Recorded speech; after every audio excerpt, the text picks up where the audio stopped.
வேதம் சொல்லுது, ஆபிரகாமுடைய வேலைக்காரனிடத்தில் ஆபிரகாம் சொல்லிட்டு போறாரு, நீ போ, நீ என் பிள்ளைக்கு ஒரு பெண்ணை நீ வரும்போது கூட்டிட்டு வா, ஆனா நான் உனக்கு சொல்லி அனுப்புறேன், நீ போற காரியம் வாய்க்கும், நீ வரும்போது வெற்றியோட திரும்பி வருவ, நிச்சயத்தோட திரும்பி வருவ.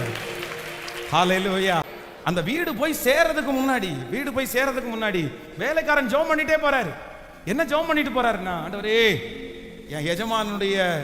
என் எஜமானுடைய மகனுக்கு பொண்ணு கேட்டிருக்கிறாங்க, எனக்கு என்ன பண்றேனே தெரியல, அவருக்கு பொண்ணு பார்க்குற அளவுக்கு, அதுவும் கூட்டிட்டு வர அளவுக்கு நான் தகுதியான்னு தெரியல, ஆனா உங்களுக்கு சித்தமா இருந்தா நான் எந்த வீட்லையும் போய் பொண்ணே கேட்கறதுக்குள்ளாடி பொண்ணு என்ன பண்ணணும், பொண்ணு என்ன தேடி வரணும்னு ஜெபம் பண்ணிட்டு போறாரு.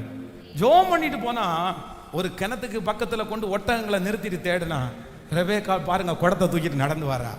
உடனே ஒரு அடையாளம் கேட்கிறாரு, நான் சும்மாலாம் செலக்ட் பண்ணிட மாட்டேன், நான் அந்த பொண்ணுகிட்ட கேட்பேன், எனக்கு கொஞ்சம் குடிக்க தண்ணி குடிக்க முடியுமான்னு கேட்பேன், ஆனா அந்த பொண்ணு உங்களுக்கு குடிக்க கொடுக்கறது மட்டும் இல்ல, ஒட்டகங்களுக்கும் வார்ப்பேன் என்று சொல்லணும். இது எவ்வளவு பெரிய டாஸ்க். இது நம்ம காலத்துல நடக்குமா சொல்லுங்க?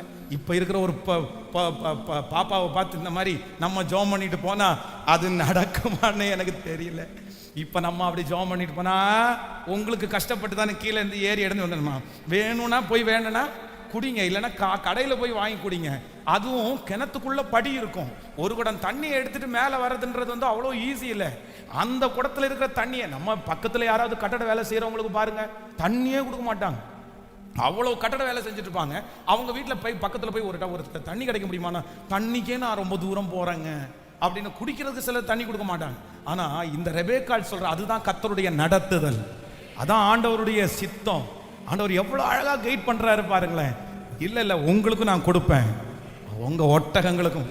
ஒரு ஒட்டகம் எத்தனை குடம் தண்ணி குடிக்கும், அத்தனை ஒட்டகத்திற்கும். உடனே செலக்ட் பண்ணிட்டாரு, அவ்வளவுதான்டா கிடைச்சிருச்சுடா, இதை விட பெரிய நல்ல பொண்ணு எங்க இருக்குது.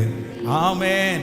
சில நேரத்தில் நம்முடைய கீழ்ப்படிதலை, சில நேரத்தில் நம்முடைய அந்த மற்றவர்களுக்கு செய்கிற உதவி கர்த்தர் கனம் பண்ணுகிறதற்கு வல்லவரா இருக்கிறார். ஆமென். விசேஷமா சிஸ்டர்ஸ் எல்லாரும் கண்டிப்பா நீங்க ஜெபம் பண்ணணும்.